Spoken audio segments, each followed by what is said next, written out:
हर हर महादेव मित्रों, कैसे हो आप सब। आशा करती हूँ आप सब बहुत अच्छे होंगे। मित्रों, आज हम बात करेंगे बागनाथ मंदिर के बारे में। देवभूमि उत्तराखंड, पर्वतराज हिमालय की गोद में बसा, नदियों की कलकल से गूंजता एक ऐसा पवित्र स्थल जहाँ आस्था और इतिहास की धाराएं एक साथ बहती है। बागनाथ मंदिर, जी, सरयू और गोमती नदी के पवित्र संगम पर खड़ा यह मंदिर सिर्फ एक देवालय नहीं, बल्कि सदियों पुरानी भक्ति का प्रतीक है। यही वह स्थान है जिसे लोग धर्म नगरी के नाम से जानते हैं, और यही वह धाम है जिसके नाम पर बागेश्वर जिला अस्तित्व में आया। कहते हैं इस पावन स्थल का प्राचीन नाम व्याघ्रेश्वर था। व्याघ्र यानी बाघ और ईश्वर यानी भगवान शिव। समय बीतने के साथ व्याघ्रेश्वर बना बागनाथ और फिर प्रसिद्ध हुआ बागेश्वर।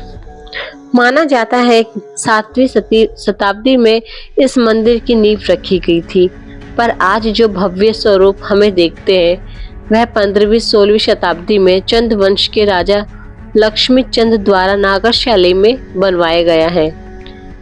चंद वंश के राजाओं को इस मंदिर से अटूट रिश्ता रहा और उन्होंने इससे समय समय पर सुसज्जित किया, सजाया। मंदिर परिसर में 7वीं से लेकर 16वीं शताब्दी तक की अनमोल प्रतिमाएं हैं, जैसे महेश्वर, उमा पार्वती, महिषासुर मर्दिनी की त्रिमुखी और चतुर्मुखी मूर्तियां, शिवलिंग, गणेश, विष्णु जी, सूर्य, सप्तमृतका और शाश्वत अवतार की प्रतिमाएं। हर एक मूर्ति अपने भीतर एक युग की कहानी संजोए हुए है। लेकिन बागनाथ मंदिर केवल पत्थरों और मूर्तियों का समूह नहीं, यह है एक जीवित कथा है।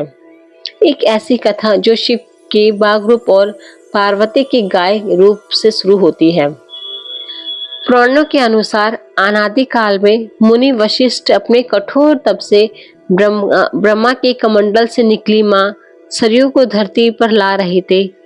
ब्रह्म कपाली पत्थर के पास ऋषि मार्कंडेय गहन तपस्या में लीन थे।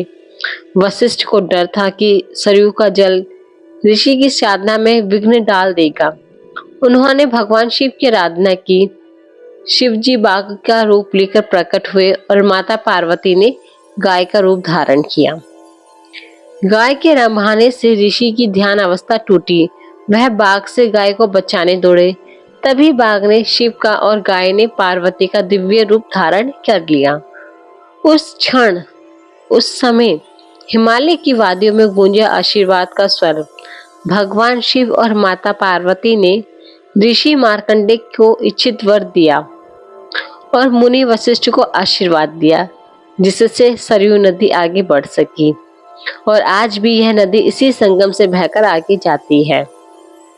शिव पुराण के मानस खंड में लिखा है कि इस नगर की स्थापना शिव के गण चंडीश ने की थी, शिव जी की इच्छा के अनुसार। इसीलिए इसे उत्तर की काशी भी कहा जाता है। यहाँ की पूजा पद्धति भी विशिष्ट है। मुख्य रूप से बेलपत्र चढ़ाया जाता है। कुमकुम, चंदन और बताशे अर्पित करने की परंपरा है। विशेष अवसरों पर खीर और खिचड़ी का भोग लगाया जाता है।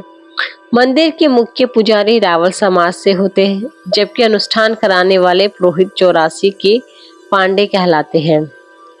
भक्तों का विश्वास है कि बागनाथ मंदिर के दर्शन से सारे दुख दर्द दूर हो जाते हैं और निसंतानों को संतान का आशीर्वाद मिलता है।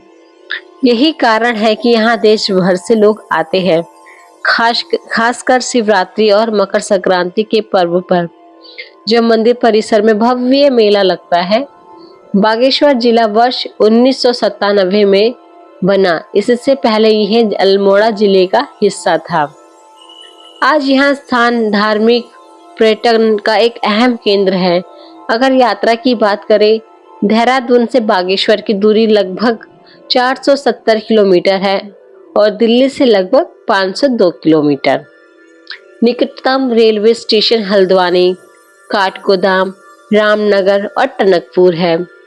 वहां से बस या टैक्सी द्वारा आप इन पर्वतीय घुमावदार सड़कों से होकर हरे भरे जंगलों, कल कल करती नदियों और हिमालय की चोटियों के बीच बागनाथ मंदिर तक पहुंच सकते हैं। जब आप यहाँ पहुंचते हैं, सरयू और गोमती के संगम पर खड़े होकर घंटी की ध्वनि, मंत्रों का उच्चार और ठंडी हवा के झोंके मन को एक अद्भुत शांति से भर देते हैं। बागनाथ मंदिर केवल एक ऐतिहासिक धरोहर नहीं, ये श्रद्धा, विश्वास और भक्ति का जीवंत प्रतीक है, जो सदियों से लोगों के जीवन में आशा और आशीर्वाद का संचार करता आ रहा है। और शायद इसीलिए हर भक्त के हृदय में यह विश्वास गूंजता है कि जो यहाँ आया वो खाली हाथ नहीं लौटता। हमारे द्वारा दी गई जानकारी अगर आपको पसंद आती है तो प्लीज आप चैनल को लाइक कीजिए, शेयर कीजिए एंड सब्सक्राइब कीजिए। Thank you for watching. Bye.